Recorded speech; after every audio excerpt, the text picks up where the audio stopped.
তুমি আমাকে এমন একটা কুলে জন্ম দিয়েছো, আমি দেখতে খারাপ, আমাকে কেউ ভালোবাসে না, কেউ পোষে না, আবার আমি ডাকলে নাকি অমঙ্গলের ছায়া, আবার আমি যদি কারোর ঘরের চালে বসে ডাকি মানে গান সাধনা করি, মানে কাক আবার গান সাধনা করে, কাকে নিয়ে সুন্দর গলা না,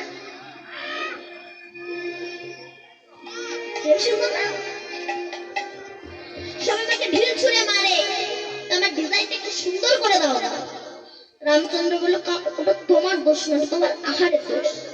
কেন? তুমি কি খাও? পচা পেঁচকো নোংরা এই জাতীয় জিনিস খাও, নাই মানুষ তোমাকে ভালোবাসে। বলো কার জীবন চাও?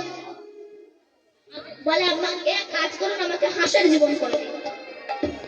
রামচন্দ্র বলল, তাহলে হাঁসকে ডেকে আনো, দেখি হাঁস সুখে আছে কিনা জিজ্ঞাসা করতে হবে না। কাক হাঁসকে ডেকে এনেছে। রামচন্দ্র বলছে, হাঁস তুমি সুখে আছো? হাঁস বলছে, প্রভু আমি সুখে নেই, জগতে কেউ সুখে নেই মা, সুখ একমাত্র বৈষ্ণবের চরণ। তাহলে বৈষ্ণব বলবেন কাকে? জানি দেখিলে মুখে আসে কৃষ্ণ না।